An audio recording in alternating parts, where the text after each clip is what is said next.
And like with app services plan, okay, that from the name itself you can try to guess that this is more towards application platform or running application, but still it's not that only application team have to get insight about it, because like even as a systems administrator or as an architect or as a cloud operations team, we also have some kind of activities that we can perform in the app services plan. See, when you talk about the regular infrastructure as a service, okay, we talk about the virtual machine, right? So the virtual machines, we have full control. Okay, we have full control on the OS and the application, the middleware, the platform, all of these things, right? Including the database and so on. But then this gives us additional stuff to do. Like we need to take care of more stuff. The more the control we have, the more the responsibilities, right? So if we are getting operating system control, we need to make sure that the operating system is free from any vulnerabilities, patches, and any kind of malware, or even we have to kind of upgrade it to the latest version. We need to take care of the licensing, backup, all lot of things, right? So the more the control, the more the responsibilities, right? So that is one thing. More the control, come on, more the responsibilities, and the cost also sometimes. Okay, so if you are adopting, or if you are opting for platform as a service, for an example, let's take Azure App Services. So here you don't have to manage the operating system on the underlying infrastructure or the platform. So here customer is responsible for only maintaining the platform, the apps platform, and the application core. Okay, so these are the two things that we need to take care of. So here we don't need to take care of the OS patching, OS upgrade, and OS related activities. We don't have to take care of. So that's the starting advantage we have with the PaaS app services. Okay, but even though app services is more inclined towards your application team, we also have to do a lot of different stuff. Okay, so as a systems administrator or as an architect, they will ask us what kind of uh, plan we need to go for. See, as a kind of architect, we need to understand the different app services plan that Microsoft offers in order to run multiple web apps or multiple mobile apps or whatever, right? See, if you are planning to study AZ 200 series exams, then you need to understand the app services full and complete, because like it comprises of web apps, function apps, logic apps, and so on. The entire 200 series, the developer series exam, will be more focused on these stuffs. Okay, but we don't have to get too deep into that, but at least we need to understand what kind of application services plan will be suitable for running different workloads here. Okay, so that is the primary thing we need to clearly understand. So app services platform or app services plan. So in order to select a plan, we need to understand what exact differences we have between the different plans that we have, because some workload might be less demanding, some workload might be having a lot of high demanding network load or memory, or some application might be mission critical for the business, and some might be development and test environment. So first we need to understand the workload category. So whether the workload is production category, or whether it is a development or test or whatever, right? So we need to understand the environment. We need to understand the environment first. The next one is the workload, the demand. Okay, so whether it is a highly demanding workload or less demanding workload, so we need to understand that from the customer. So when they say high demanding, whether it is from the business standpoint it is high demanding, or whether it will have a lot of network traffic, or what exact stuff they are referring to here. So we need to understand whether it is a mission critical application, and whether it will require a lot of load and so on. Okay, we need to understand that. And the next thing is understand their compliance requirement, whether they need any kind of isolated network, or whether they need some kind of custom domain for running their web application, whether they can use Microsoft Azure native domain. So we need to understand that expectation, whether they are good from the compliance standpoint, whether they need a dedicated network, dedicated system to run this particular plan. So those things you need to understand. And the next thing is understanding their region, like where exactly they are going to run, from where they are going to access it, whether it is a global service or they want to have global endpoints or access. Based on that, we can decide whether we need traffic manager or whether we need a load balancer, how to distribute the traffic, incoming traffic to multiple systems. So whether it will come from regional endpoints or whether it will come from a particular system. Okay, so we can understand what exact way that the application is going to be advertised, whether it is going to be allowed to be accessed from global locations or specifically from a particular location.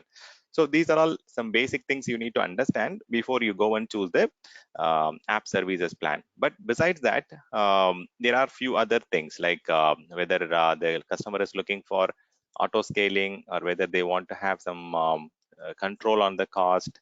So that is the uh, balancing stuff, right, between your auto scaling and the cost. You need to identify which is customers priority, whether they want to have the trade-off between the performance and the cost, right? If they want to have better performance for their end users, they can go and enable auto scaling and have workloads increase automatically based on the number of requests or utilization of the CPU or memory, right? On the other side, if they are having a very good, if they want to control their cost, they can have manual auto scaling, or sorry, not auto scaling, manual scaling, and reduce the stuff or reduce the cost. So it is the trade-off between performance and cost, whether they want to have better performance for their end users or they are looking for cost optimization or cost saving. So you can understand that from them. Okay, so now with all this said, I'll take you to the graphical screen and then I'll help you understand how this looks like in the portal. Okay, you need to go and choose the app services plan first.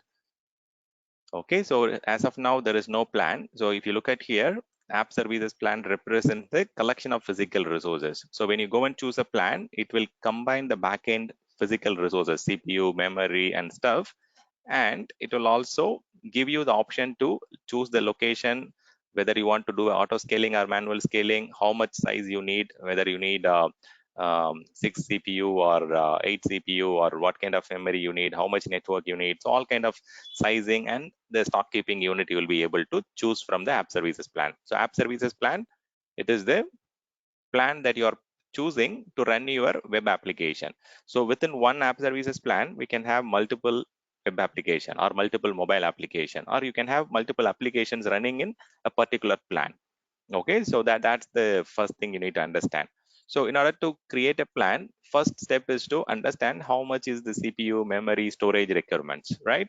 So if I go here, if I go and change the plan here, by default it is choosing the premium plan, but there are three different plans based on the workload. See, if you have a very less demanding workload, development and test environment, so for this case, right, development and test environment, we have a, sorry, we have a less demanding workload. So they have an option, they have something like let's do it this way. So we, for development and test workloads and the less demanding workloads, they have couple of plans. So here, for our case, like we are going to study, right? We want to just understand what exact options that we get and so on.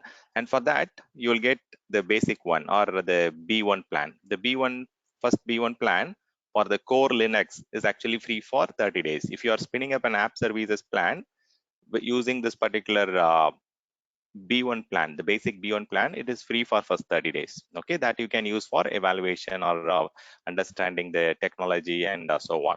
But here, the first plan, it starts with the F1. So if you can look at here, it is a free plan. From the name itself, you can see it is F1 and free plan, which you can use for any small workload which you want to test or you want to try out the app services. You can go for this F1 plan, but it is like having very less capacity. It doesn't provide you any kind of guaranteed storage, but it tells you like you can get up to 1 GB memory. Okay, that is the only thing it guarantees. But if you want to try out the B1 plan, the other basic plans, you have other options also here. You can see that we have three different plans here, B1, B2, and B3. So in this particular thing, you can see that they are giving some specific instance series of virtual machine on the backend. So they are telling us that the B1 or the B series virtual machines will run on an A series compute equivalent. Okay, and similarly, you can see that they are providing you guaranteed compute unit, Azure compute units, and also they are providing you memory here. So you can see this is exponentially growing here.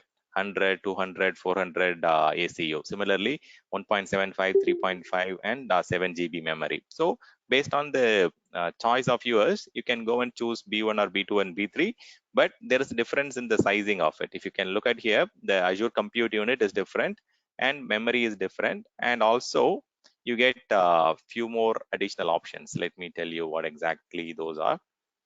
So you have B1, B2, and B3. These are the basic plans. And within that, you already got to understand that they have got some specific sizing here. Okay, so 100 SCU for B1, and then 200 for this one, and it is getting actually doubled. And the ratio that they are following is actually to have a balanced performance. You need not go and uh, confuse too much on that. So you can just go with their way of sizing it. Okay, so as of now, they have got the 3 plans in the basic, and automatically we also saw that 1.75 GB memory and all those stuff, right? So memory they are giving you. So 1.75, 3.5, and then 7 GB memory. It is exactly the double of it. And also you can see the price is exactly double, 946, 1840, and 3681. So the additional thing that you get here is like with 100 with the B1 plan, you can go and have your own custom domain. You can go and purchase your domain and you can use it for running your websites. You can also have HTTPS also in the B1 plan, but in the free plan you don't get that option. Okay, in the free plan you don't get the option to go and purchase a free domain, or sorry, purchase a custom domain and configure it. But then in B1 they give that option. You can go and have SSL for your application to have some enhanced security, and also you can have custom domain configured, so your own domain can be configured. So here in this particular free plan, you will have to use the Azure default Azure websites.net, or it will be the default domain that will be used here in the free plan.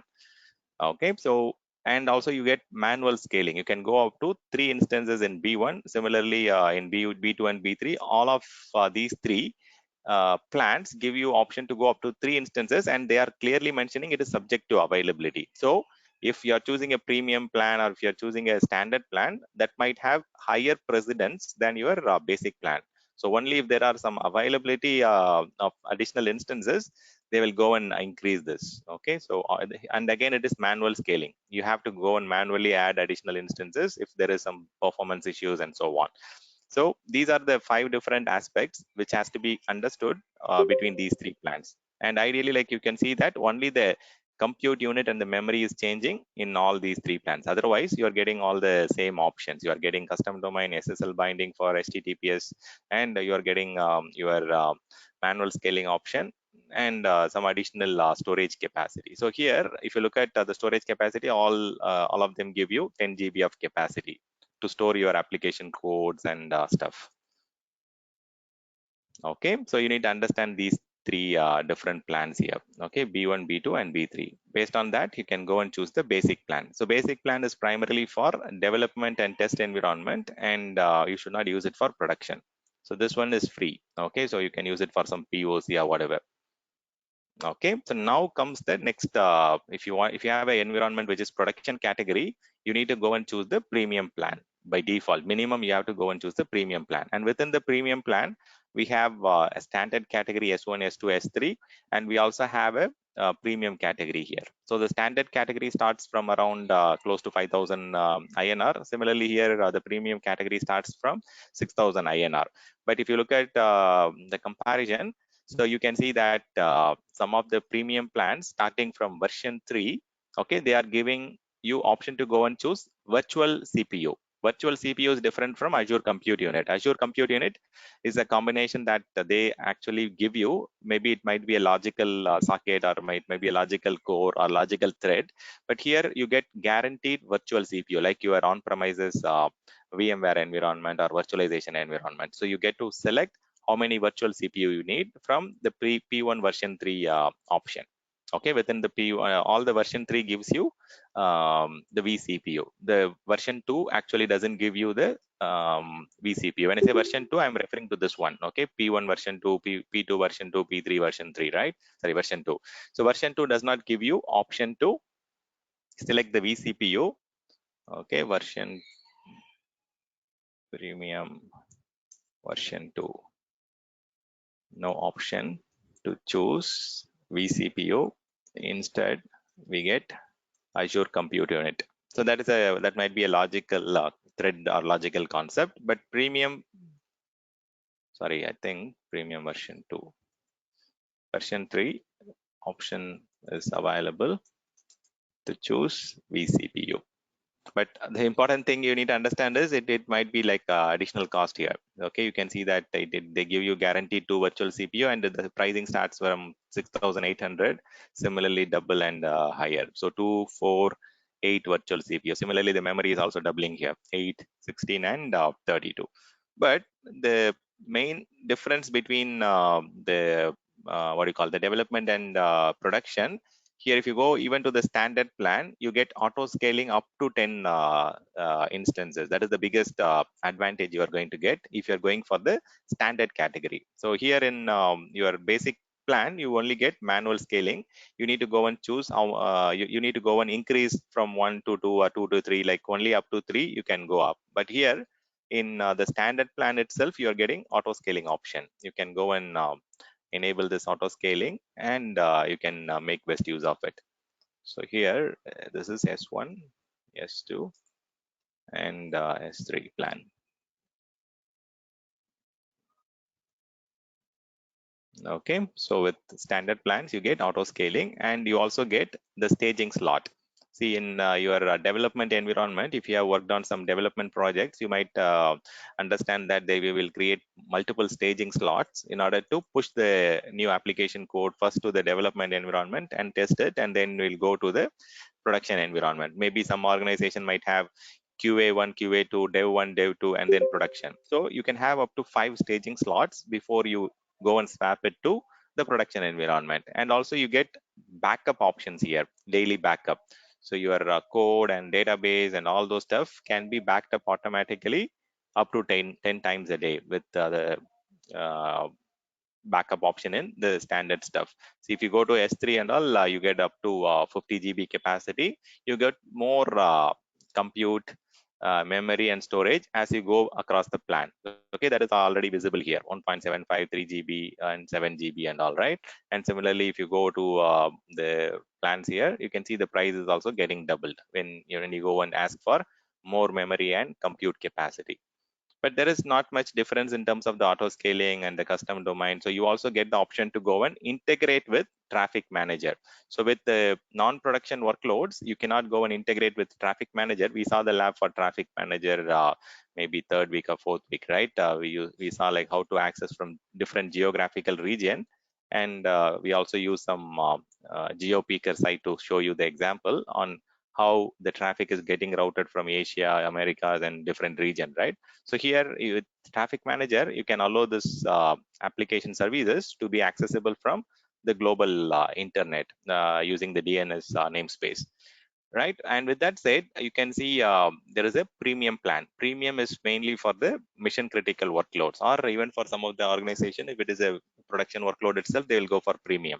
So they will minimum start with the version 3 plan, which is giving you much better guaranteed performance compared to the version 2, because you get guaranteed virtual CPU here. Here we don't get guaranteed virtual CPU. Instead, we'll get logical threads or logical component only.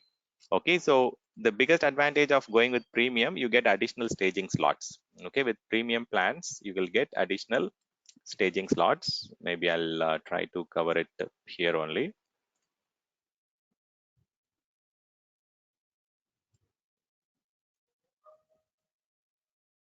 Okay, so this one up to 5 staging slots.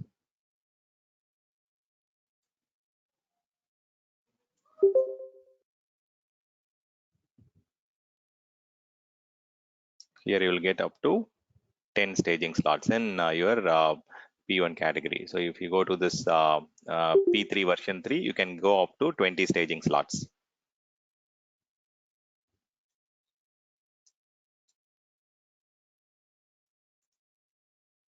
Okay, you can also have up to auto scale up to 20, right? Or 50, 30 instances. And again, it is subject to availability up to 30 instances. This is on the premium category. Okay, I'm referring to the topmost plan on the premium side.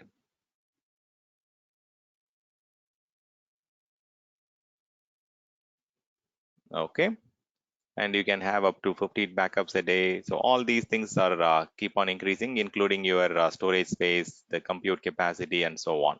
So if your customer is looking for more RPO, RTO, then definitely you need to go and choose the premium plan, because premium allows you to take 50 backups at 50 times backup a day, and also you get a lot of capacity and all the benefits here. So now the very last plan is on the isolated network. If you have some compliancy requirement that your application should run on a separate network, then you need to go for isolated networking option.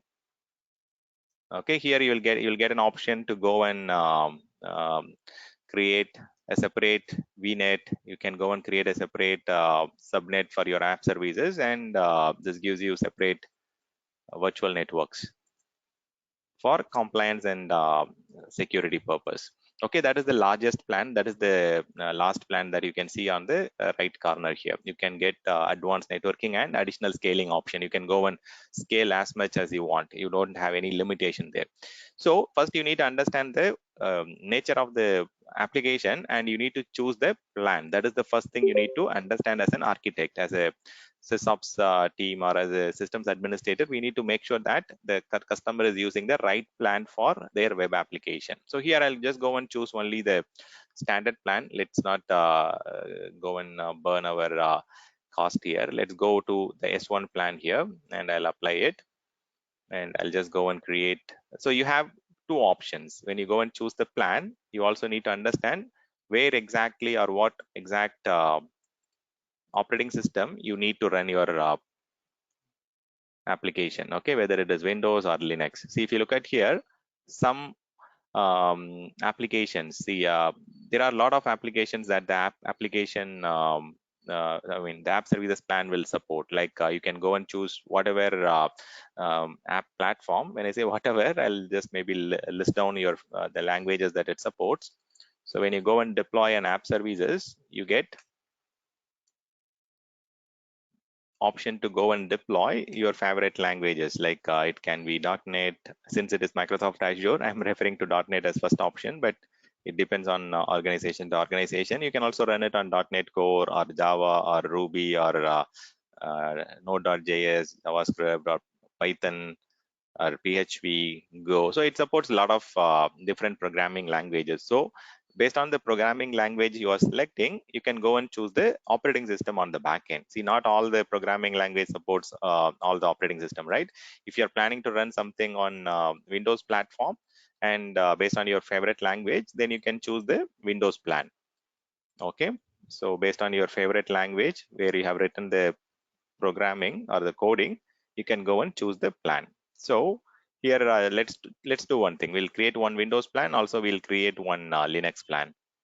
Okay, so that we can run two different applications with their compatibility.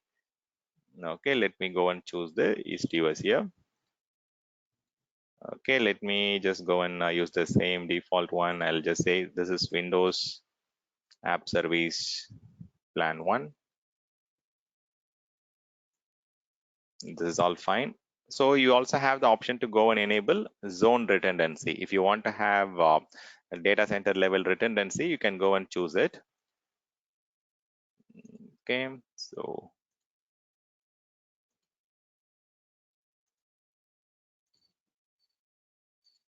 but this is all again depends on the SLA and the availability requirements. Based on that, you can go and take a decision to auto scale and manually scale things across your availability zones. Okay, so very careful thing is like you cannot change it at a later time. So at the deployment time, we need to go and choose whether we need to have what do you call the isolated the availability zone level redundancy. Okay, just let me Go for the P1 version 3 here. So now for the premium, you get the option to enable and disable it. But I don't want to go into the premium plan, but I'll just tell you that. So this has to be done at the very beginning, okay?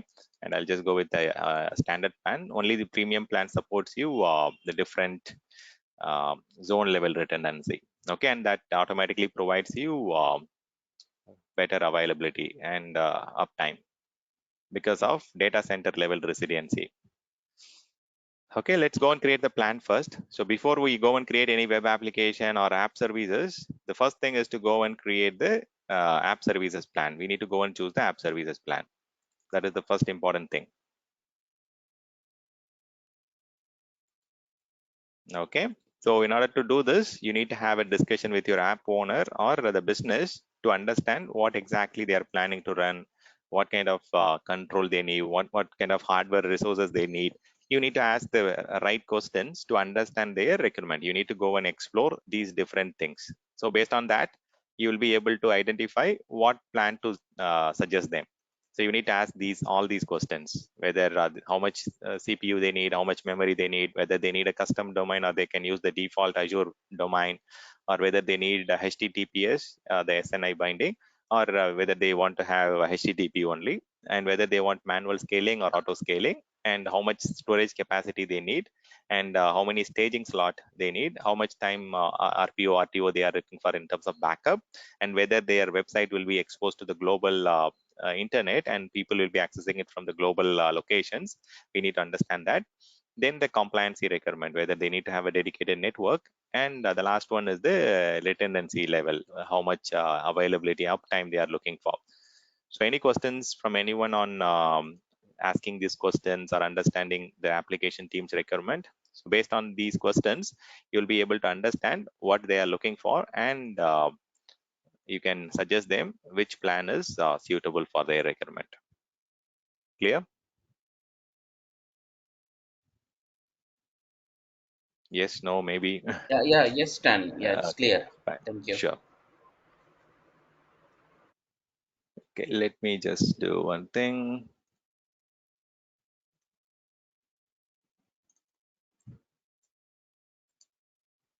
Maybe let me properly quickly organize this. Just give me a second.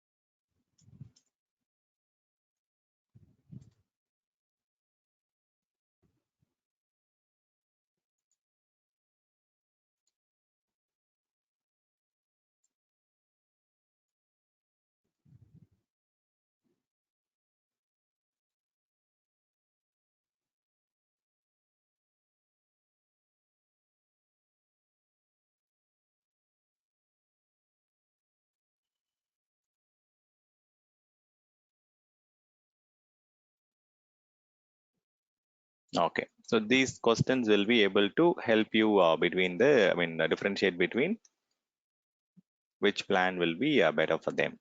Yeah, perfect. Yeah. So these are the questions you need to ask and understand from the business owner or the application owner. Okay, what kind of workload, which region they want to host it, from where they want to access it, what kind of operating system is needed for their um, application, and so on. So this will help you to suggest them this is the plan that they need to choose. Okay, simple. Okay, perfect. So now coming to the now we have decided and we have created the app services plan.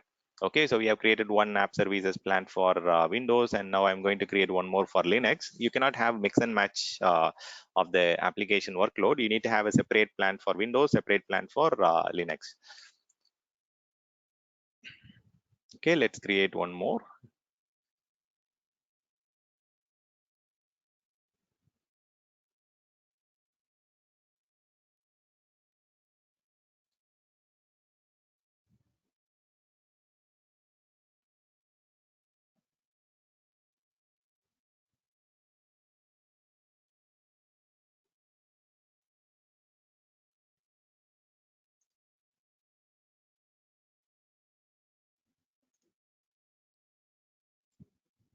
Okay, let me go for the basic one. Okay, let me go for the basic premium, the first one. Okay, P1 version 3, and let's me even create it. But that itself is going to give me a 195 ACU minimum. Okay, now we know how to understand the customer's requirement in terms of how to choose the app services plan. So once we have created a plan, so plan is nothing but a form. Okay, you can just call it as a server form, or you can call it as a group of systems which are going to run your application workload or your web apps.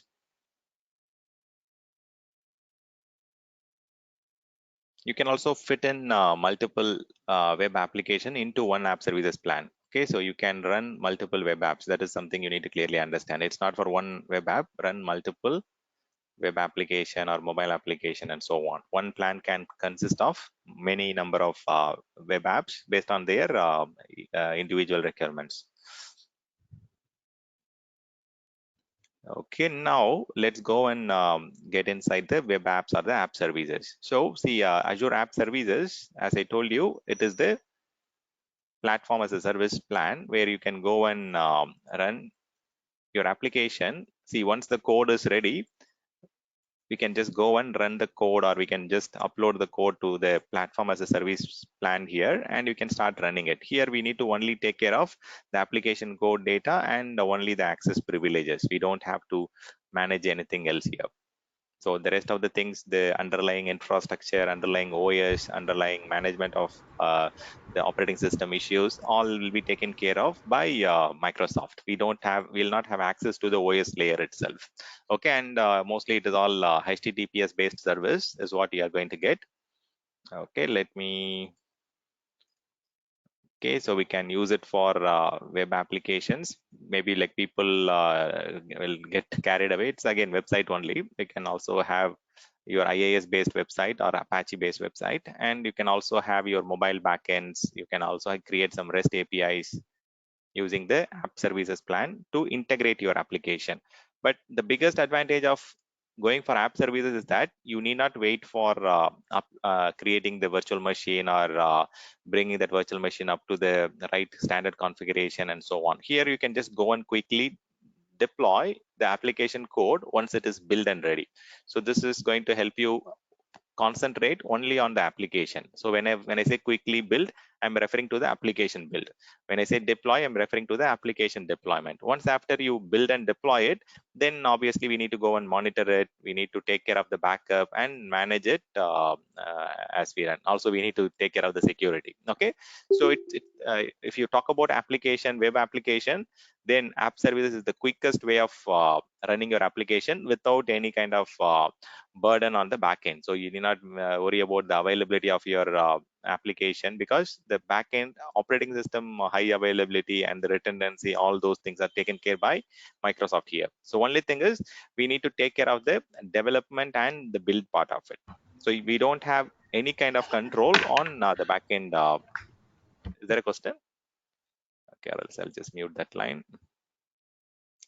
Okay, we don't need to take care of, customer doesn't need to take care of the compute infra, OS, database. All these things are taken care by Microsoft. And even you get all the global availability, load balancing, traffic manager. Even you can integrate with Azure DevOps. When I say Azure DevOps, generally, I'm not sure how many of you have started following the DevSecOps workload. Even today, I'll just try to give you some glimpse of it. See what these days, like this is how most of the environments are operating. So you'll have developers. When I say developers, I'm referring to the application developers.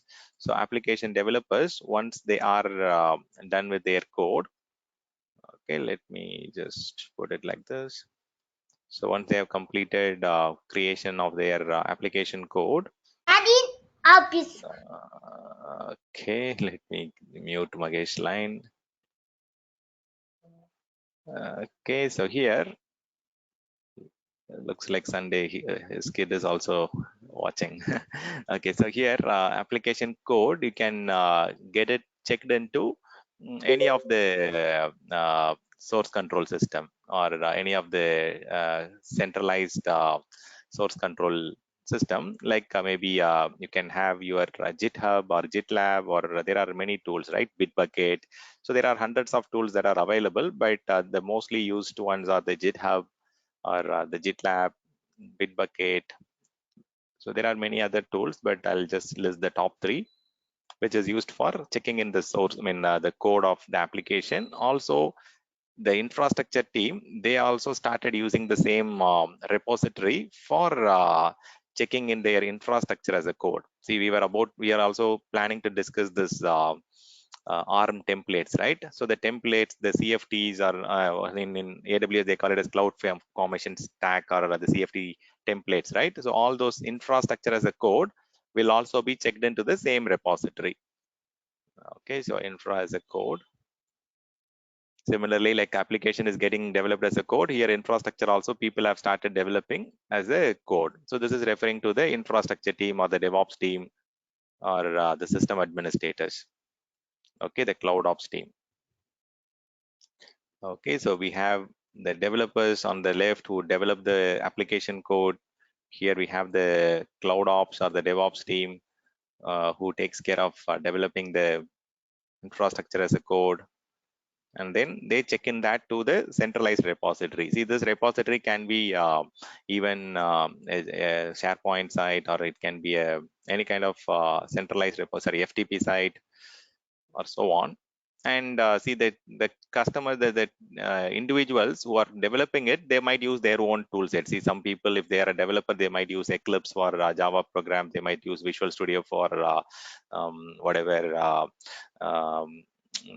the application type, like whether it is a .NET or whether it is a Java. Based on that, they will be using different applications to create and compose the code, and from there itself they can directly check into the repository. Here maybe the developers, they will be using the ARM templates, or they will be using the cloud formation in Amazon, and maybe Terraform or third-party tools to create and check in the infrastructure as a code. So they will also use their own steps here.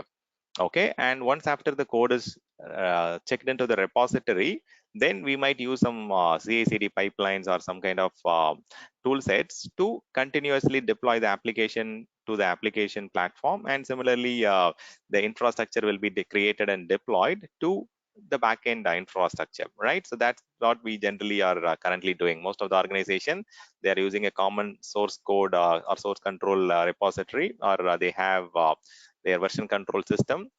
Mainly this repo is also called as a version control system, right? Or they call it as VCS, because they want to check in multiple versions of the application code. Similarly, they want to check in multiple versions of the infrastructure. So they will be calling this as a version control system also. Okay, so the person who is deploying, they might also use Jet. They might also use something called source tree. Okay, they can also use this one, their own choice of tool that can be connected to the GitHub or Bitbucket to upload the code or check in the code. That also can be done. Okay, it depends, like the people will be using different tool sets. So these are all something which we can discuss in details when we are going into the DevOps class. But for now, this is like this is how they start with the code. So here, once the application team is ready with the code, they can directly upload or check in the code to Microsoft repository, GitHub, or they can also use some third-party tool set. I'll show you how to do that. Okay, but for now, this is the way like the DevOps tool chain starts. But after that, maybe companies might be using Bamboo or Jenkins or other stuff for the CI/CD side of it, right? For the continuous integration and for the continuous delivery and deployment. So companies might be using Jenkins or Bamboo or GitLab. So it depends on organization to organization's choice on what they need to use for their continuous integration and continuous deployment delivery.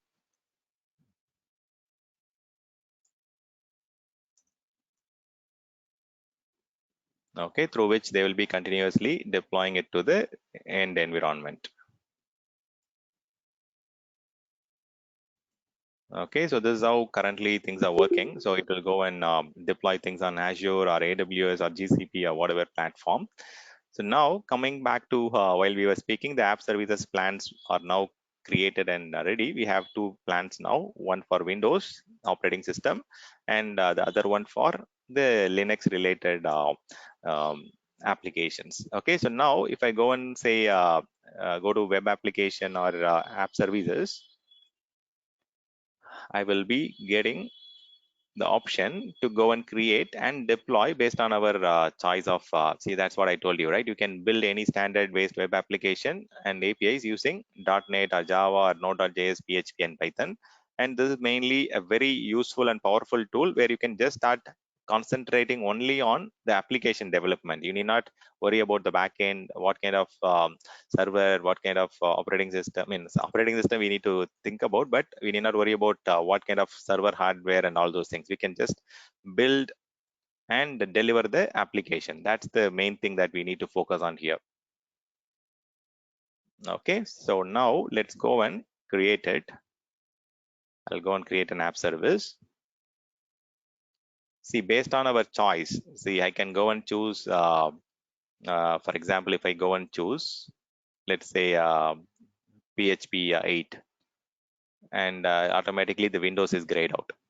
So similarly, if I go and choose ASP.NET or something like that, automatically Linux will be grayed out. So there are some runtime stack or some programming language which might not be compatible to be running on the operating system that we have chosen. So if you are planning to run something on ASP.NET runtime, then we need to choose Windows operating system plan.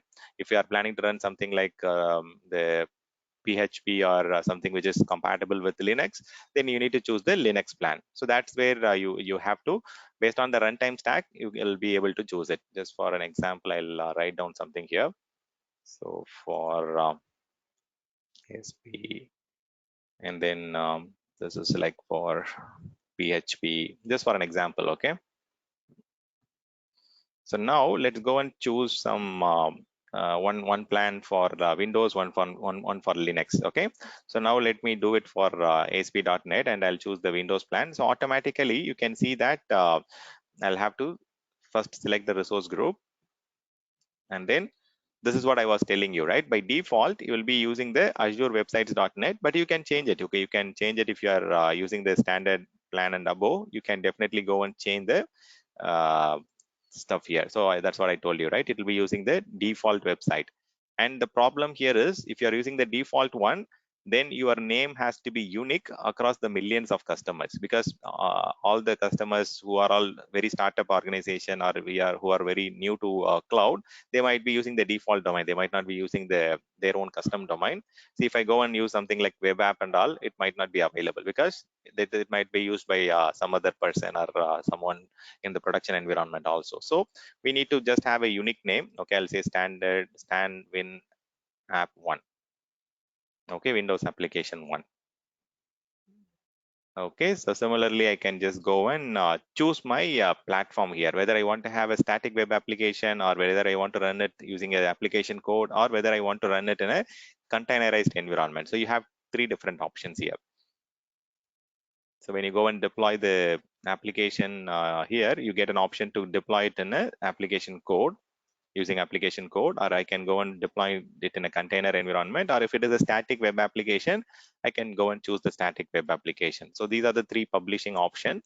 So based on the application code nature, you can choose it. Okay, if they have written it to be running on container platform, then you can choose the containers. So here I'll just go with application code as the first option, and then I'll explore the Docker container we'll discuss next week. And static web app, most of you know, even during the Azure storage class, we created a static web application and we used the Azure storage. Even you can also use that here. Okay, I'll maybe create one more application which kind of pertains to a static web app. So here I'll just go and choose the location. Okay, so based on your customer environment, I'll go and choose the region here, and I can choose the plan now. Automatically, since I've chosen Windows here, it has chosen the Windows plan, and you can see how much capacity I've got based on the stock keeping unit or the size of it. So, and you don't have option to go and enable it. You have to enable it at the time of creation. Now you will not have option to do it. And now you have the option to go and do the continuous deployment also. This is what I was referring to just a while back. You can go and integrate with your GitHub or any deployment center while you while you create the web app. Okay. So I'll show you some demo today. Okay. That will help you to understand how this automation framework or how these things work. Okay. Maybe let me do one thing because this is going to take some time. I will go and log into one of the virtual machine and I'll show you how things work from the Visual Studio or using some tool sets. So if you are a Java programmer, you can use Eclipse, or if you are going to run it on ASP.NET or Visual, some Windows platform, you can definitely use the Visual Studio. That can help you to um, look at the complete integration CI/CD pipeline. Okay, let me copy it.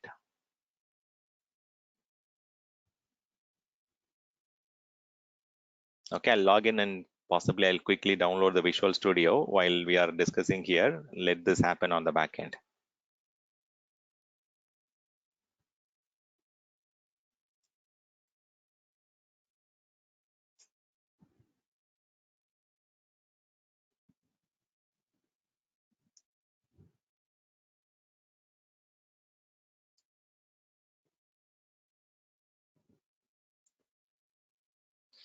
Okay, so now I'll just go and download the Visual Studio application.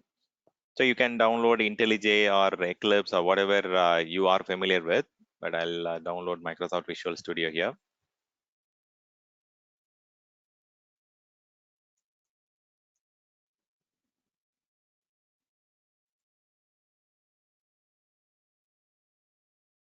Okay, if you are planning to develop using what you call C++ or some specific things, you can go and choose for .NET or whatever.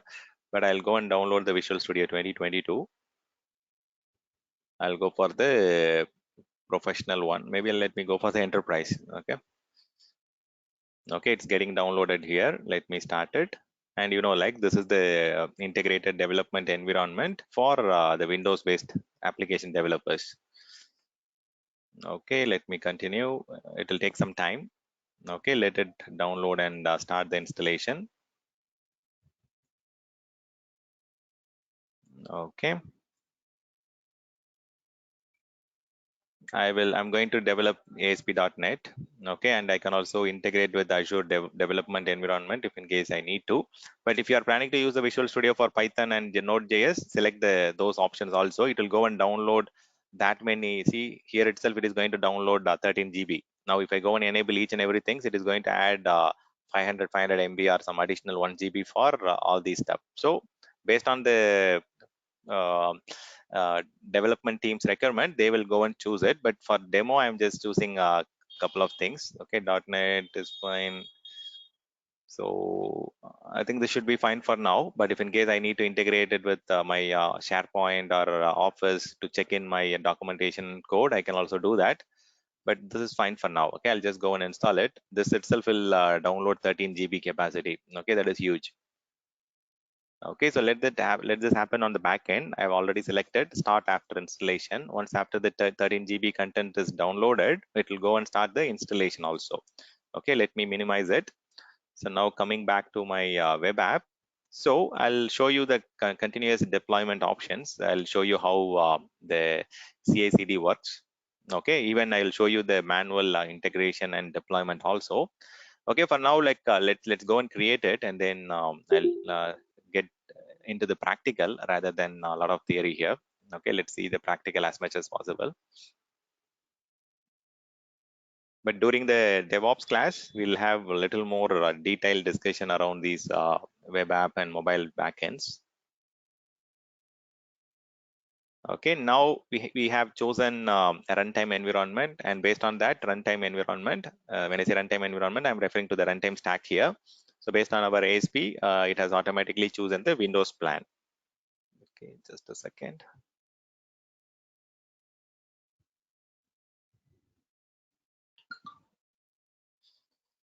Okay, so now it's getting deployed. Let me go to the app services. Okay, it will take a minute. Now it should be ready. Now you can see that I'm able to get into the screen, and I can see that it has given me a URL directly. Within a minute or less than 30 seconds, you are able to deploy a web application. So if you are thinking about the infrastructure as a service, you need to wait for the OS to be deployed. You need to wait for the IaaS to be installed. So here everything comes pre-built. Okay, it's a pre-built OS, and also IaaS is pre-installed. Okay, if it is a Windows plan. Okay, now you can see that I can just go and use this URL, and I'll be able to look at the home page that my app services is currently running. I can go to the deployment center, and I can start making changes or modifying things, and start uh, making the changes here. But now I'll show you how to do a manual integration, or how to do a manual deployment. See, there are multiple deployment options here, and before getting here, you also have the option to stop the web app. You have the option to restart it. You also have the option to delete it. And if you scroll down, you can see like how many errors, or how many server side errors, or how many client side errors, how much data in is coming, out is going. So currently I just accessed one time, right? So automatically, based on that, 2.5 KB of data data in was there, and out was there, and so on. So I have automatically this will start changing based on the number of requests and so on. But for now, let me go to the deployment center option. So here you can see that we have multiple settings where you have option to check in your code from continuous deployment tools. These are the ones I told you, right? So if you are deploying it to your GitHub or GitLab or Bitbucket, automatically when the developers or when the infrastructure team deploys the newer version of the code, the Jenkins or the webhook that is configured on this tool will go and pick up the new code, and it will deploy it to the environment. That is what they call it as continuous integration and deployment. Okay, so you can do the continuous integration here by using the continuous deployment option only if you're checking in the code using the local Jet or GitHub or Bitbucket or Azure repos. Azure repos is the Azure native tool set. Okay, I should definitely include that as one of the options. Okay, you can just use this as a version control, or I can use this as a source control system. Since we are discussing Azure class, we need to give importance for this. Yeah, so you can also do that. So now I'll first show you how to integrate with manual deployment option. Okay, in the first step. So you can do a continuous deployment either manually or using automation.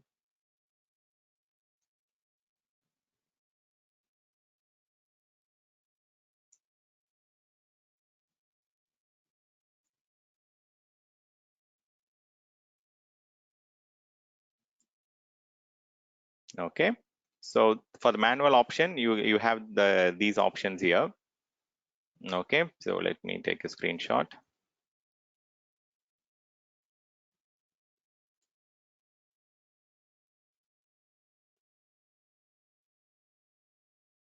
So you know all these and Dropbox, OneDrive, and all those stuff, right? So here, these are the different things that are supported. Okay, so you can check into external Jet or OneDrive or Dropbox, and you can start doing a manual deployment. Okay, so let's do one thing. I'll try to log into my OneDrive. You can also use Dropbox or external Jet also. Okay, let me log into my OneDrive and using my ID.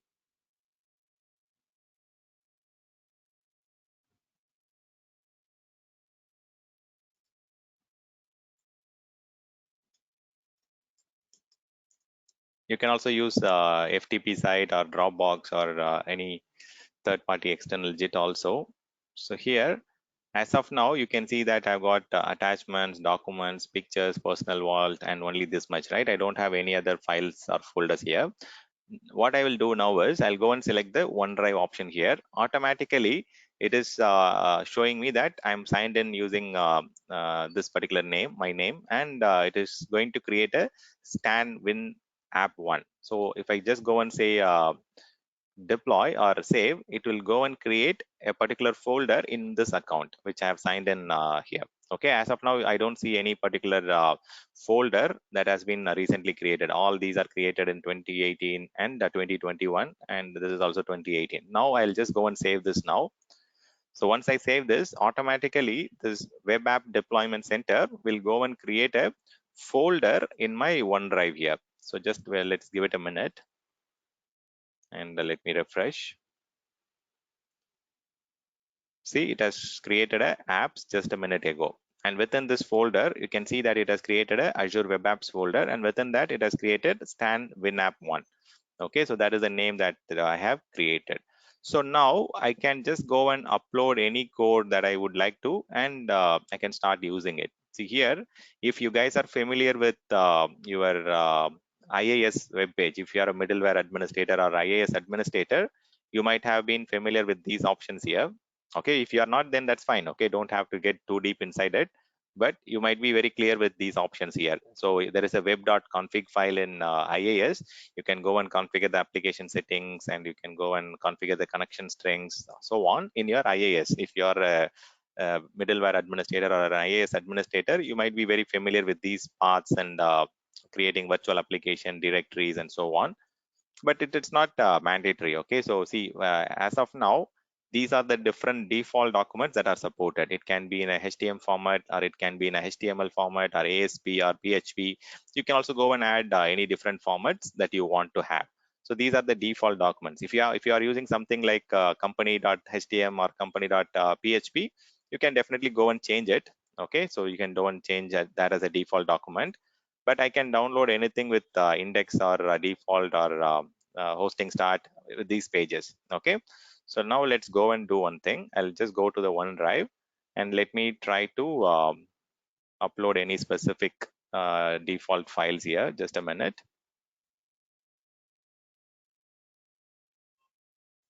Okay,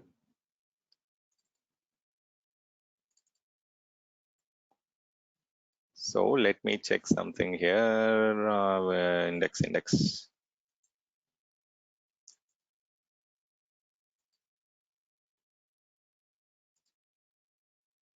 Okay, it has got too many lines. Let me check if there is some simple file here. Index.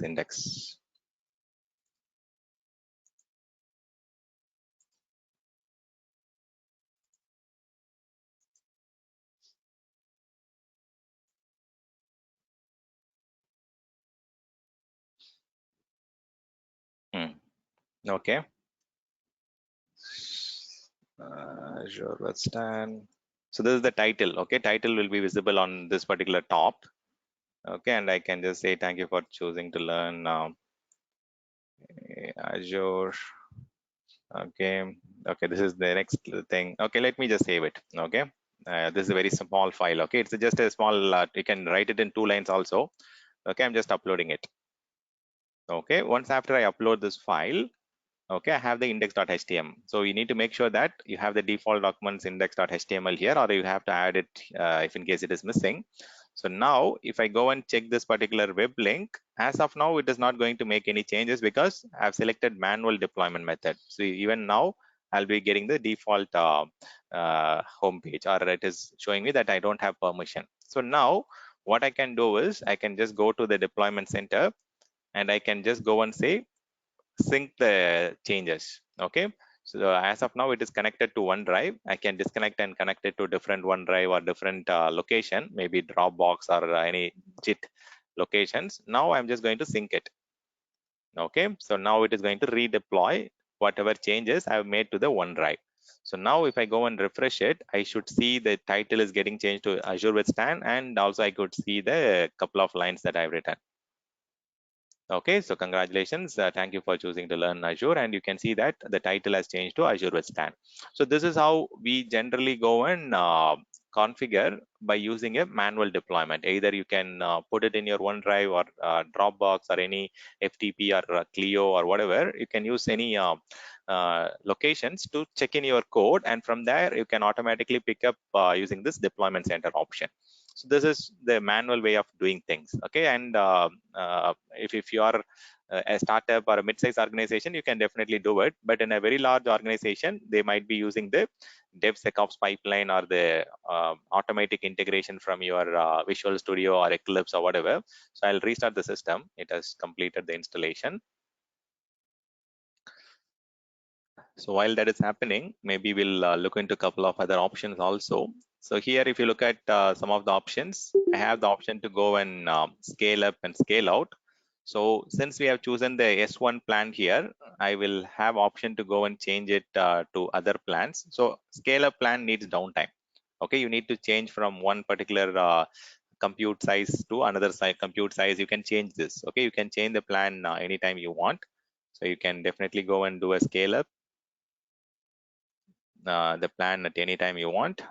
Also, you can do a scale out also. So scale up, everyone understands, right? Increase the plan to a higher category, which will give us enable more CPU and memory. Scale out, again, increase the number of instances. Okay, it's not about increasing the CPU memory, it's about increasing the number of instances on the backend. So if I go to the scale out, you can go and change the number of servers you need. I can just go and say I need two. Automatically, if I change it to 2, it will add a load balancer.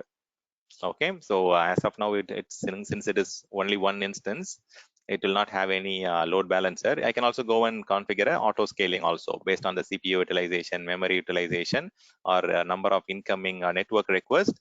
I can, based on the metric, I can also go and enable the auto scale also, custom auto scale also.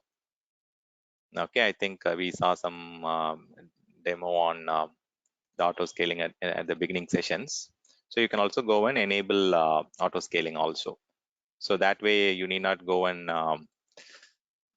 manually do it. So you can also manually do it. With manual scaling, you can go up to how much we had somewhere 5, 8, 9, 10. Okay, you have up to 10. So if I change it to 2, now automatically there will be a load balancer that will be introduced. Okay, it will deploy a load balancer and send back the instances behind the load balancer if I change this now. Okay, now, okay, so this is one thing. And as an administrator, we are also supposed to go and configure the backups on a regular basis, or at least like we need to configure it once, and backup will automatically take into the Azure storage here. And if you want to increase the number of backups, automatically the time will, the storage cost will increase. As of now, every 1 hour automatic backup is triggered. You can also go and choose your own storage account here. And you can also go and choose a specific blob container, and you can start setting up a schedule. You can, based on the based on the RPO, RTO requirements, you can go and take every backup in every 1 hour or 1 day, or based on the customer requirement, you can go and configure the backups here. But again, this depends on how frequently the application code will change. If they are changing it only once in a week or once in a while, then you can just go and configure the backup and keep retention for based on that. This option is very important. Here you can keep at least one backup at all time. See, because we are configuring it for role rotation, right? Or based on the number of days, it is going to override the first one, right? So okay, so there is an option to go and configure the backup, and you have the very good option where you can just keep at least one backup here. And there is one more interesting thing while you are doing this retention option. If you read the statement here, you can understand that keep your backup files for up to 30 days or enter 0 to keep them infinitely. Some people think like if they configure 0, it will not keep it. Okay, in fact, if you are entering 0, that means you are going to keep it infinite number of days. Okay, that's where you have to be very careful. So the backups will be kept indefinitely. It will not go and clean up. Okay, so that's something you have to be very careful about when you go and configure the retention and all those things. Now I'll just say 1 day retention is enough, and I don't want to keep it. I can just take 1 day backup. That should be fine. And okay, so I need to create a new container for app services backup. This is the container within your storage account. Okay, don't get confused with the containers and all. So this is the storage account and the blob container to store your backup. Okay, let me go and store it. Okay, now it will automatically take. You can also go and trigger an instant backup also. Okay, so that is possible. So by default, app services backups will happen automatically every 1 hour. Okay, if you want to change that schedule, then that's where you go and change it. Clear? Any questions from anyone so far?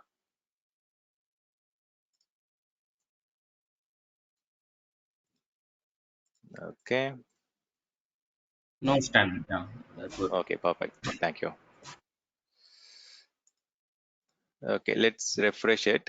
Now, once after you configure the storage account, you will have get the option actually to configure take the backup now. See, this option will get enabled. You can go and also do a instant backup. If I want to do an instant backup now, it will automatically go and trigger a backup request. Automatically, you will see that there will be a instant backup that will run now. Okay, so now let's go and look at the option here. See, I think few weeks back we also saw how to go and purchase a domain, right? I can also go and add that specific custom domain here, so that my request or my FQDN will change from Azure websites.net to the custom domain I'm using, maybe like Stan, Azure with Stan.net or Azure with Stan.app. You can go and use your own domain also. That's pretty straightforward. So you have to add the domain and automatically it will get changed to reflect your own domain here. So now let's see. I'll also show you how to do a integrated changes. So in your app services console, you also have an option called app services editor. Okay, so you need not go and use any third-party tools or stuff to change it. So here within the app services, you have a inbuilt SSO tool, or they call it as an integrated editor to go and make the changes. Okay, now let's give it a minute. It will go and open up the editor now. See, when you go and install your uh, Windows IAS, it will automatically create a www root, right? iNet web and www root. Exact same thing is what happening here. So here, what we get is you directly get access to your iNet pub www root through the development console here. So this is the SCM control, console where you can go and edit your source code and change it. See, if I go and check it, this is what I have here, right? So as of now, if I want to just make some small changes here, so thank you for choosing Azure and can say learning app services today.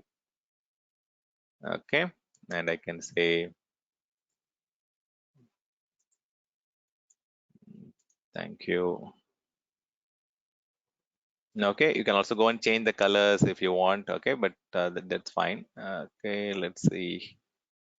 Okay, let me go. It automatically gets saved here. Okay, if I go and refresh the site now, it should automatically change the contents. Okay, so congratulations and thank you. And you can see that it has changed the content. You can also go and make the changes within the inbuilt app services editor. This is from Microsoft. Okay, so they give you a lot of options. If you are a developer, you don't have to have any third-party tools or stuff in your local machine. Instead, you can use this inbuilt JIT tool or editor to kind of check in the code and so on.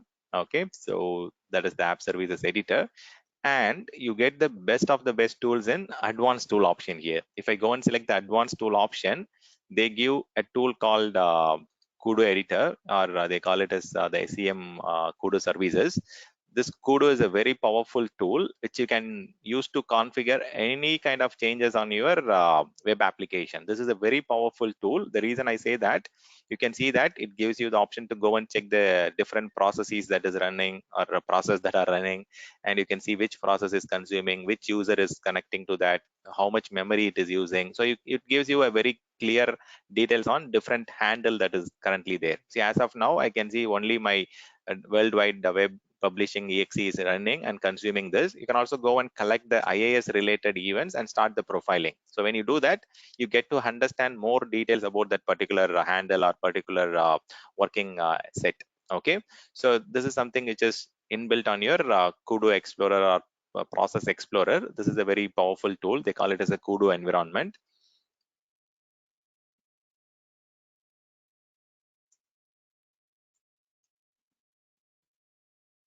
Okay, Kudu is a powerful explorer tool which you can use for it's a advanced tool. Okay, so here you can just go and check the other options also. You have the option to go and generate a diagnostic dump. You can just go and configure a web jobs dashboard to understand what are the different web jobs that are there.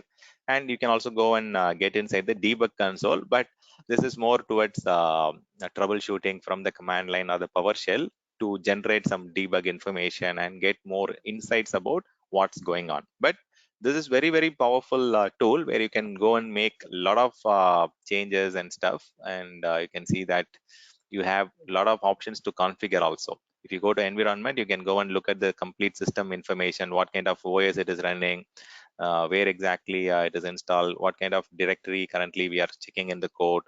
Okay, it gives you the complete usage of your directory in terms of the home drive.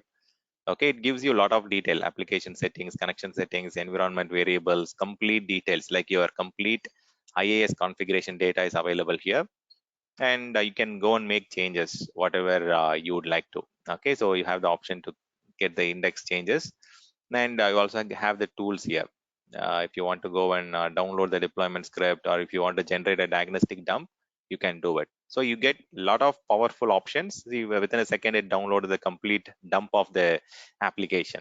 So with that, you will be able to troubleshoot, or you can upload this diagnostic dump to Microsoft, and Microsoft will tell you where exactly the problem is, and you can go and modify it and change it. So this is a very good powerful tool that Microsoft provide to troubleshoot your app services or web applications, in fact. Okay, go and explore that option. But if you're a system admin, don't get too much into it, but you can help with troubleshooting it, because you have the option to go and download, upload it to Microsoft as a cloud ops team, as a DevOps team. This is what you can do. You can just go and generate the information and provide it for Microsoft to help them understand what's going wrong, or even you can give the process explorer details so that the team will understand where exactly the slowness is, or where exactly the consumption is, and they can look at why there is a consumption from that particular user or a particular service account, and so on. Okay, next one is the clone application. See, if you want to do some changes, or if you want to take quick cloning, or you want to create a similar application in a different region, you can go and clone this particular complete web app in a different region also. You can go and create a separate plan in that destination region, and within a minute it will go and create it in a new region also. See, if I want to just say stand WinApp 2, and if I want to do it in another region, like maybe central US or some different region, it will go and clone the application within a minute. It's just, I mean, when I say minute, like the clone will happen within a minute, but data copy will take some time. Okay, I'll just go to central US possibly. You can go across the region also. Okay, so this is fine. Okay, let me clone it. Okay, this is very quick and powerful. Okay, it can just quickly clone the entire application to a different geographical region.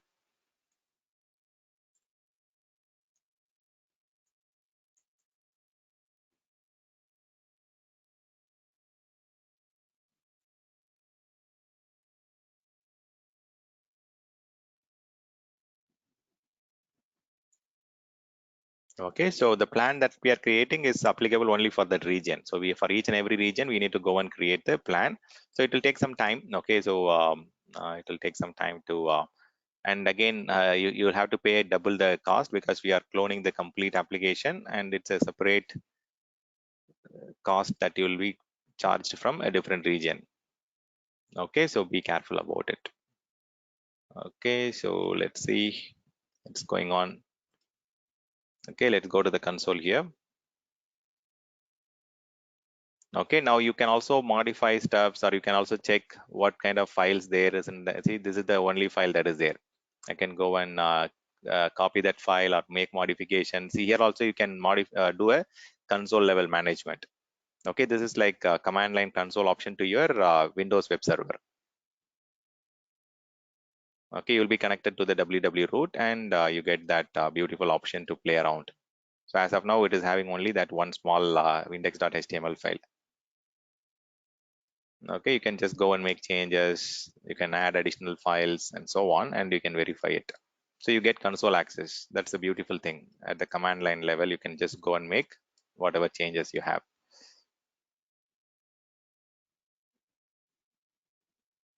to the Windows web server. Okay. So now these are the important options that you as a administrator have to be aware of. But even though it is under development tools, because mostly developers are going to make the changes and look for the issues and so on. But as a DevOps engineer, you can also do all these things. Okay, it's not that only they have to do it. You also have some monitoring options here, like whatever we are seeing inside the Kudu tool. You will also get the similar information here in the Process Explorer, the health check, the app services detail log. You also get some additional information about the health check and so on. Okay, let's give it a minute. The same option, whatever we are seeing in the Kudu, will be available here. And it's almost the same thing. But here you might also get a little more additional process IDs and the port numbers and so on. Okay. So now coming back to where exactly we were. So let's go and log into that VM.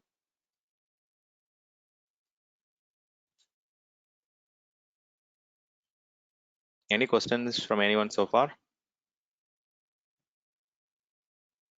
Okay.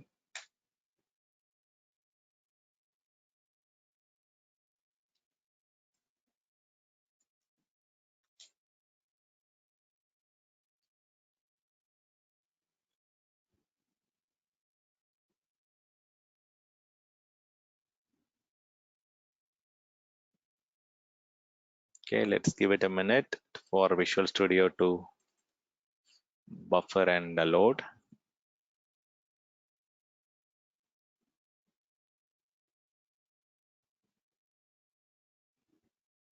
Okay, it'll take a couple of minutes.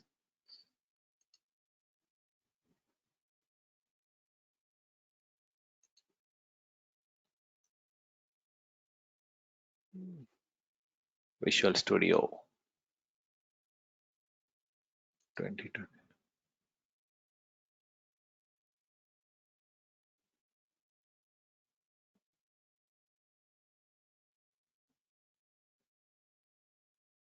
Okay, let me sign in.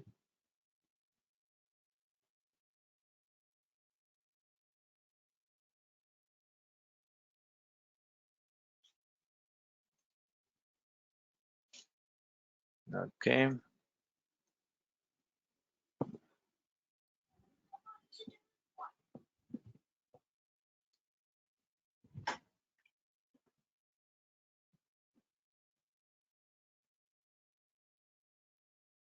Okay, signed in. So I've signed into the Visual Studio. Okay, I'm not sure yesterday did we see that desktop app. See, when you go and log into the Azure portal, okay, so you get an option to go and download the Azure desktop application. Okay, so if you don't want to use some third-party browsers and so on, you can also go and download the Azure Portal app, and you can install this Azure Portal app. Okay, this is the desktop application which I was supposed to discuss yesterday, but I think I missed that desktop application option. Okay, downloads Azure Portal installer. So this will install a local desktop application to manage the entire Microsoft Azure portal. Okay, that is different from Visual Studio. I'm just while this is loading up, I start off showing you that option. Okay, you also have a mobile application. If you go to your mobile in your Play Store or in your iOS store, you get the option to go and download the Azure mobile application also. You can also manage Azure from your mobile also using that mobile application. I've installed it in my mobile. See, I can do all most of the activities from my mobile application itself. Okay, let's see. Okay, let me go and create a new project.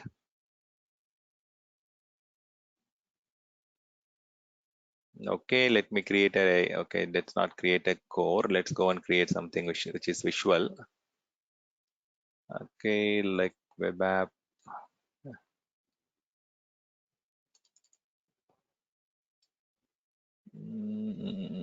No, not this.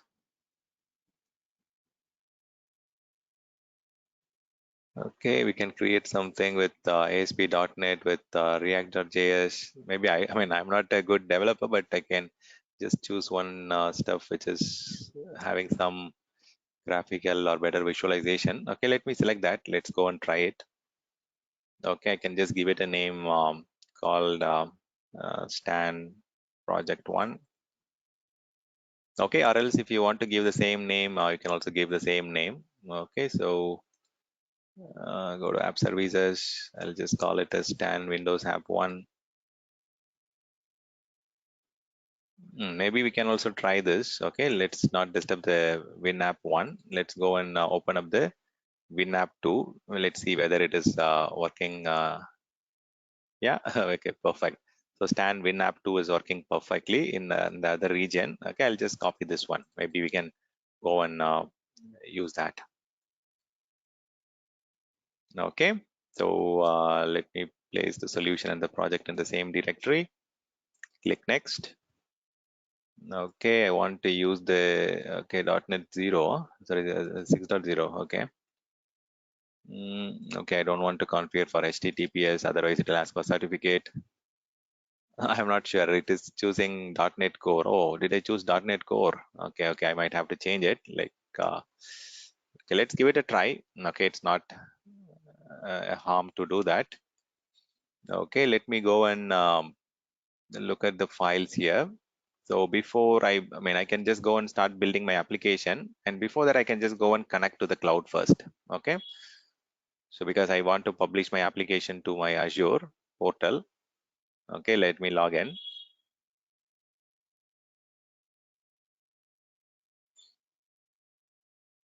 Oh, it is asking me to download the Visual Studio Code because I selected the .NET Core, right? Okay, let's do one thing. Let's try to see if I can make some changes to the pages here. Or else let's understand where exactly this is going and then we can try to do it. Okay, let me see. These are the options you get from your Visual Studio. It is similar to your IntelliJ or Eclipse or whatever. You can upload it to your folder, or you can upload it directly to Docker Container Registry and run the application in your Azure Container Service, or you can directly publish your application to Microsoft Cloud. And you also have the option to go and deploy it to a web server also. If you're running it in an infrastructure as a service VM or Azure virtual machine, you can go and deploy it directly to your IaaS system also. So now I want to publish it to Azure platform and click next. It will ask me like what exact Azure platform solution you are uploading it to, whether I want to upload it to an app service Linux plan or a Windows plan or app services container option, because we selected the app services code option. So if that is the case, then you need to use the first option. You can also use the Azure Container Registry if you're planning to run it on a container platform, or even you can send it directly to a Azure virtual machine, which is running IaaS web service. Okay, you can choose any of this, but I want to choose the first one. That is my target. Okay, I can just go and search for my subscription. I can just re-enter my credential to sign in because it is looking for credentials. I can send a notification to validate my login. Okay, I've got the request. Okay, select 58, approve it. Okay, now I'm logged in. Okay, I can see the app services resource group, and here I'm seeing multiple app services plan. I mean, multiple web apps, but I want to push it to this particular Stan WinApp 2. Okay, and I can deploy a zip package if I want to compress. If it is a heavy sized content, I can just deploy a zip package, but I don't want to do it, but I'll just go with the standard stuff. And if I have multiple staging slots here, I can deploy it to staging first, and then I can do it. See, let's do that. So if I go to deployment slots here, I can go and create multiple slots, because like in most of the cases, people will not directly deploy it to production environment. They might also go and create some staging environment and so on. Okay, let me say this is stan WinApp 2 hyphen development environment or staging environment, just for an example. Okay, and maybe let me just do one thing. It says staging. Okay, yeah, I'll call it as a staging environment. I can clone it from the WinApp 2 so that I have the same exact information. Okay, just give it a second. It will validate and add it. Now I have, I mean, you can have multiple environments. I think up to 20 or 30 is what is supported in this plan, right? If I want to have a little more, maybe some environment they will have QA1, QA2, Dev1, Dev2, staging, and then maybe they'll have production environment and so on. So it depends on organization to organization, application owner to application owner on how many deployment slots they need to have. Okay, now it has created a new slot for us so that I can just close this. So now I can say that 100% of the traffic should go to production, or maybe I can say like 10% should go to staging or whatever. Like I can just configure the number of requests going into each of the stages. Okay, now let's do one thing. I can just go and refresh it and then see if I'm able to see the deployment slots. Let's try to push that to staging slot first. Okay, let me finish it. Now the changes that I'm doing will be going to the what do you call the staging slot rather than the production slot. Now it is ready to publish. I can also check this. This is the link that I have, and I can just go and say publish. Okay, now the whatever the contents that we have created here, the application team has created some files and stuff, right? So all these things will get built using the Visual Studio, and then automatically it will send it to the, okay, it says like, because I've created as a ASP.NET, and then I'm trying with what you call .NET Core, right? So let's see. I mean, that's fine. I can also change the solution. So let me see if there is some changes. Yeah, I should have chosen the different solution here. Okay, instead of ASP.NET Core, because I did not select the core option. I selected the regular option, the ASP.NET one. It will not be supported with the core. Let me build a new solution. No, no, let me just cancel this.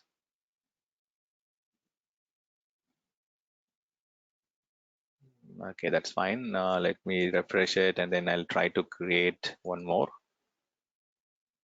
So that's where we have to be very careful on what exact stuff we are doing. Okay, let me go and maybe let me go and do a HTML page to start with. Okay, let's try that, and then let's go with little advanced stuff.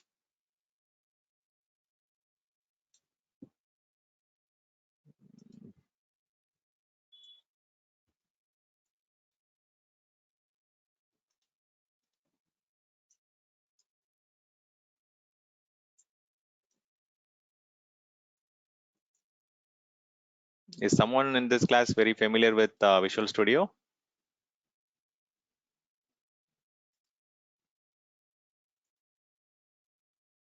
Okay, interesting. Yes, sir. Okay, good, good. I was a So developer. you are a developer. Okay, okay. So if I want to completely I change, was a developer long back, 2006, 7, 8, that time. okay, okay, got it, got it. Yeah. So I'm just trying to switch over between the .NET Core and the .NET directly. Okay, let's see. Let me try to try this option, or I'll create a new project. Okay, so let's try to change it. Okay, test from Visual Studio. This is the heading. Okay, the body, I'll say thank you for choosing.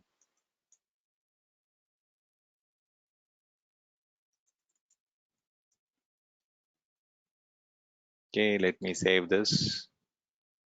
I used Let that VB 6.0 Visual that is Studio. way back.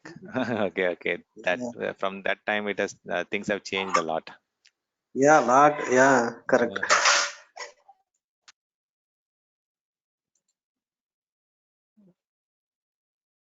okay, let me try to publish it.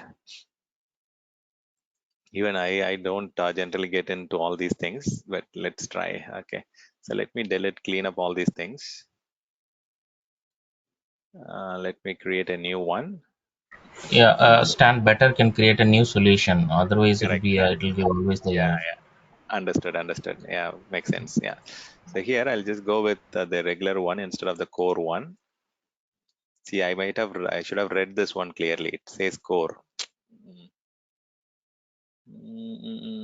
Okay, blank solution, console up, ASP.NET. I think this one should be okay. Okay, I'll call it as Stan WinApp 2, create no new solution. This is fine. Okay, so we selected 4.8 or 4.7. Anything's okay. Yeah, anything is 4.7 fine, or but 8. compatibility is also okay. Yeah? Okay, I thought like the plan that I chose was limited to 4.7, 4.8 or something. Let me check here.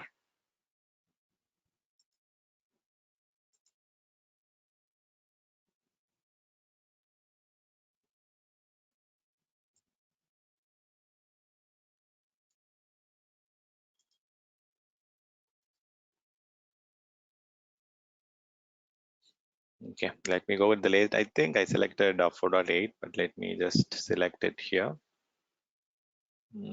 Okay, that should be fine. No, because okay. I already had the same name created. Let me go and create 3.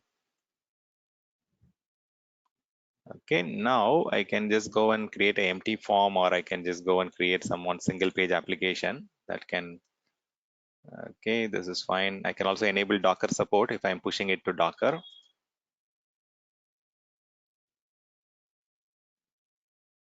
Okay, let's create a new project plan.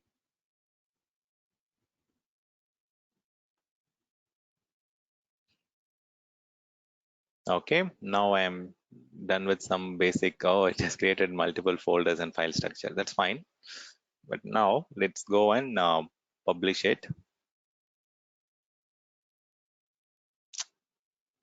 Just a second. I'll just go here better. First, check the connection. Okay, connection is all there. Oh, it has also created a SQL Server Express local database. So if that is the case, then I can also configure backup for my database in the Azure App Services. I'll show you that. So this is Windows is fine. Oh, that's the reason. See, if I'm choosing .core, it was giving me option to put it into Linux and other options also. So now it is dot. It's not .core, right? So you can only run it on Windows platform. Okay, now I can go and choose the staging and try to finish it up. Let's see. It's ready to publish. Okay, dependency MS SQL is missing. I need to be configured current profile. Okay, that is complicating with the number of tier. Okay, but that should be fine. It's ready to publish. Let's try to publish it.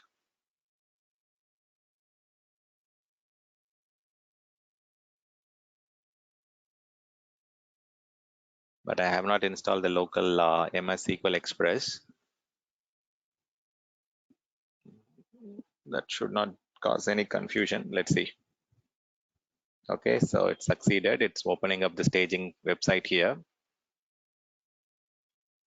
So let's see how the page looks like. I can also go and check it in this portal here on my machine. It will take some time. Okay, so it's all happening within seconds, right? So maybe I can just copy this and try it in my Chrome browser. That will be better.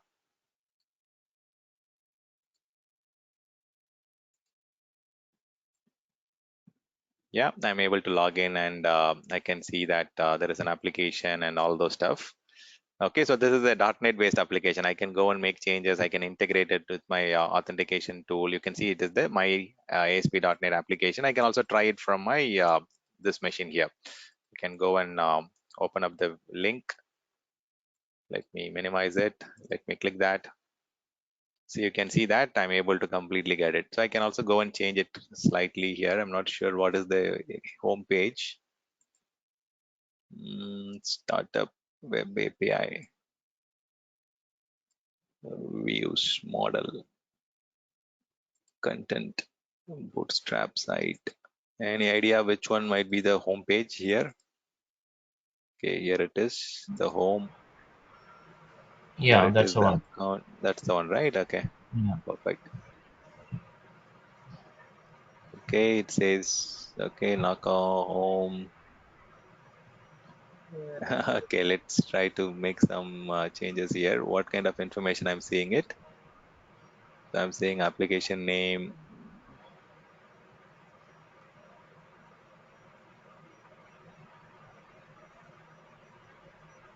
Do you want to change? What do you want to change? The I'm just trying to login cite, or yeah, yeah, something here, yeah, some changes here.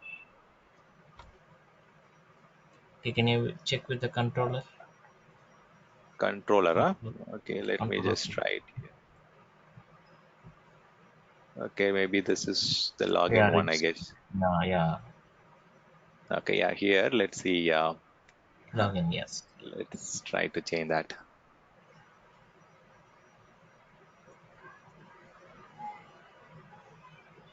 See, the developers will take care of all the development and getting all these stuffs added up. Okay, so let me save this. Okay, here also I can just change it. Verify code, confirm email, forget password.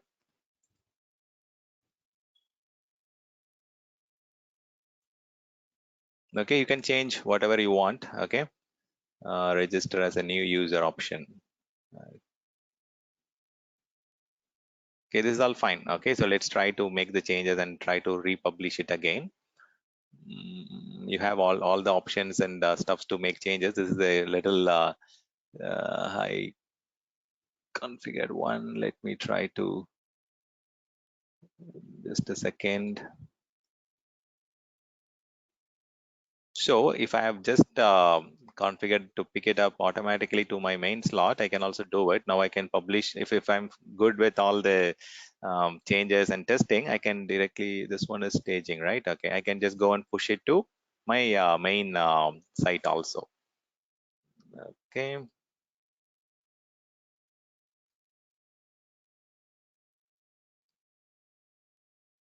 Okay, it's giving option the build order and so on. Let me go to the top. Now I can publish it. This time I'm going to publish it directly to my what do you call let's try to change it. Okay, first time let's do it in staging.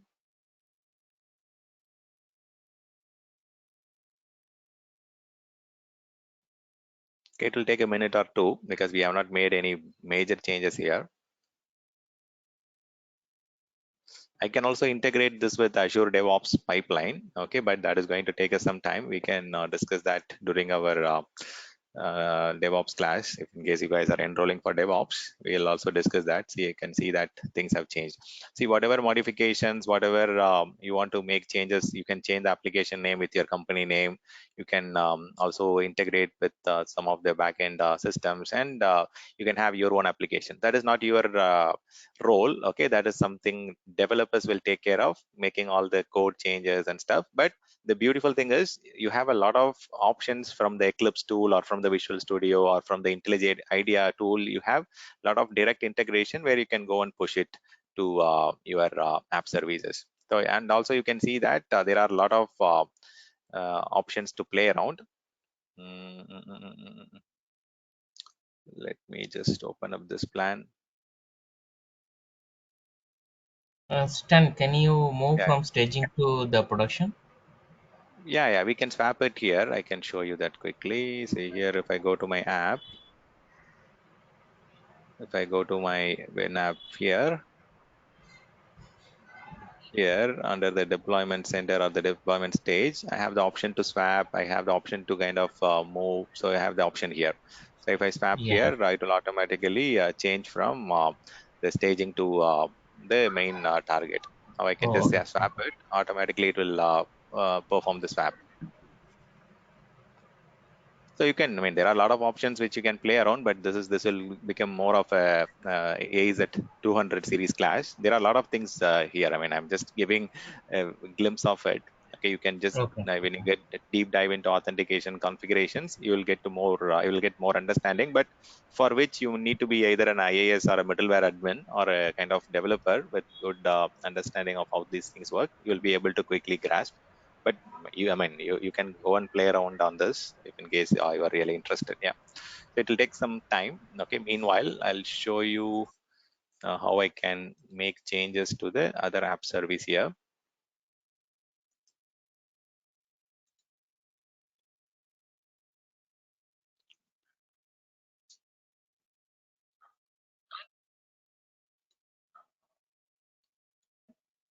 See that it's like I'll maybe give a glimpse of this. See, the beautiful thing in app service is that if your application code is ready, you can directly come and just make the changes just in a matter of couple of minutes. See, I can just show you one example here. If I go to my app services editor here, within a minute or two, I'll be able to completely make the changes. See, if I'm on the www route here, and let's do one thing. So I can just completely change the website, the complete view. Let's assume that I have the code ready with me now. Okay, let's say I have the, let's see what exact this is. Just a second. Okay, so it has got some static web pages. So this is something which I've developed for S3, but that's fine. Okay, what I can do is I can just upload this index file. I don't want to have the existing one. Okay, I just want to have this one here. I'll just go and replace it. Okay, now I want to put some images. Okay, just to make it a little more interesting. It's not just I need to only have what do you call the HTML page. Even you can also have all different pages here, all the different contents within your www route. You can also create your own directory structure and put it under the images, or you can put it under the CSS files or whatever. But yeah, so it all depends. Okay, so once your application code is ready, then you are almost done there. Okay, your work is very, very less. You can just go and change all this thing, and let's see. Okay, I should have created a folder here, but that's fine. I can just go and remove these things. Just a second. Okay, fine. It will look for that folder. Okay, because I got images here. So I should have created a folder under the www root, and I should have uploaded it. But that's fine. I can just quickly change this to accommodate the actual stuff here. Okay, this is fine.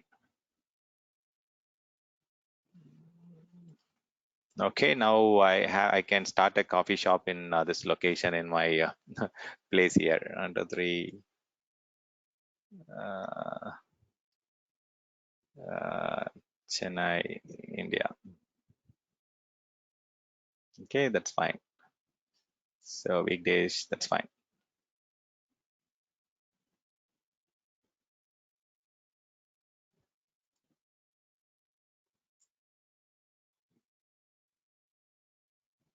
Let's give it a minute. So I mean, once the code is ready, it all takes 1 minute to complete your complete website for your organization. Okay, so that's the beauty of app services. It takes very less time. Okay, now everything is saved. Now I can go to my app services. Now let's see. Let me go and copy this, and then let's see. It's loading. Everything is kind of getting ready. Okay, so I'm started a new organization, Stance Cafe, and I can show like where to reach, which is my address, all those stuffs which are ready within 1 minute. Okay, let's give it a second. Maybe there is something still loading. Yeah, some of them are still uploading. Okay, Stance Cafe.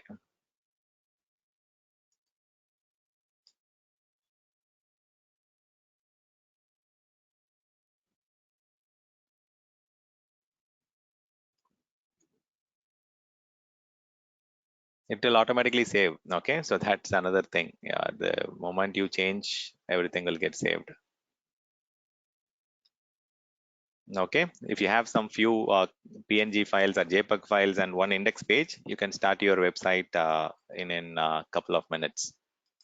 So that's the advantage of Azure websites. Okay, you can see everything is getting changed.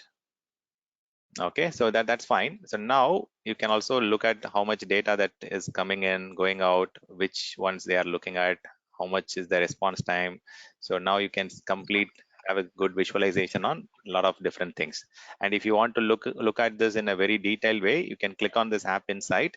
It will open up a complete beautiful dashboard view for you. Okay, let me show you that. I can just go to the application dashboard. It will give you complete So historical. Yeah. here you manually copied, and it's not fully automated, right? Fully automated, how that That is what I'm going to developer show was. you in DevOps class. Okay, Okay, so okay. yeah, the Azure DevOps and the pipelines, I'll show you how to do a complete continuous integration. If I start taking that, I need at least, I mean, it cannot be a fulfilled session, but yeah, so I need Mm. more time for that. So here, you can see that, see, this class They, is they, mainly they towards the use web some apps, right? different tool. Sorry? They use a different tool to deploy fully automated, or Yeah, they have their own Azure DevOps, right? They have their native pipelines and stuff here. You can use the native Azure oh, DevOps pipeline to deploy continuous CI/CD. You have a complete starter, and then the organization structure you can create and play around. See, even the Visual Studio, you okay. can, if you are going one step further, you will be able to continuously integrate and deploy it. But yeah, that will again confuse people too much. But yeah, here I Okay. can just showing you the Stan WinApp 1 dashboard. You will get complete view of the response, utilization, how many people are currently connected, how much usage it is there, and all those stuff. Let me try to refresh. Let me generate some traffic.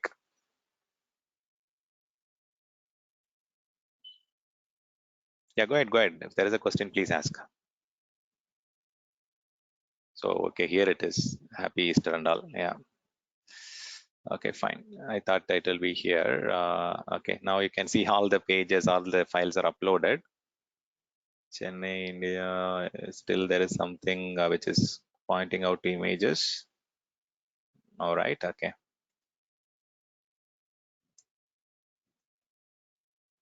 Okay, fine. I think this is one stuff which there you can create a beautiful dashboard. If your application is mission critical, you can continuously monitor it. You can send alerts. You can you can ask some of your L1 team or service desk to closely monitor this. If there is any issues or failed request, or if the response time is increasing, if the millisecond latency is increasing, you can also ask them to kind of create an alert, or you can also ask them to do a close monitoring if there are any issues reported. Okay, so these are all very interesting stuff. Okay, but for our exam we need to understand how to choose a app services plan, how to choose or how to play around with the app services at a basic level, not at a deep dive level. Okay, and understand what are the backup options, deployment options we have, and then what are the editing options we have, and so on. Okay, so these level of information should be okay, and you also can get inside the diagnostics information where you can go and enable little more detailed granular logging and so on. You can go and add additional HTTP logs or audit logs or any kind of platform related logs if you want to add it. For that, you need to have a separate storage account in order to have additional diagnostic metrics. This will give you detailed information, but it all depends on your organization requirement, whether you need to go and enable the detailed diagnostic metric. Okay, so but you need a separate storage account for that to store all the additional diagnostic information. With that, you'll be able to get all the HTTP errors and the detailed information about your platform, console access. It will help you all the auditing related information. Okay, you'll get additional metrics here. And one more thing I want to quickly show you is the app services advisor. Okay, so sometime customer will say that they have some performance issues or cost is very high. Then as of now, I've just created it, right? So you'll not get a lot of insight. But if you have been running it for 1 month or a few number of days, then automatically you will get advice from the app services advisor, which can help you to improve the performance, reduce the cost, have a better availability and so on. And this will automatically, you can work with the application owner to provide the recommendation that is being shown up here, and you can ask them to take a decision whether you want to increase the number of instances, scale up or scale out, or reduce the sizing in order to reduce the cost. All those stuff you can do by getting into the app services advisor option. Okay, so that's a beautiful option which you can use for improving the performance and reduce the cost for your application. Clear? Any questions from anyone so far? I think we need not get more deep into it for now. I think this should be more than sufficient for now. So you guys practice it, okay? So I've just given you how to practice it or how to get a little better on this particular web app or app services plan. So today I thought of completing the ARM templates also, considering the number of people who are joined. We have got only 12 participants, right? So we'll discuss the ARM templates next weekend, and also the container session we'll discuss next weekend. Okay, any questions on the app services plan, on how to choose the app services plan by discussing with the business owner, how to create app services and explore some of the manual deployment and the integration with your Visual Studio and so on? Any questions on this?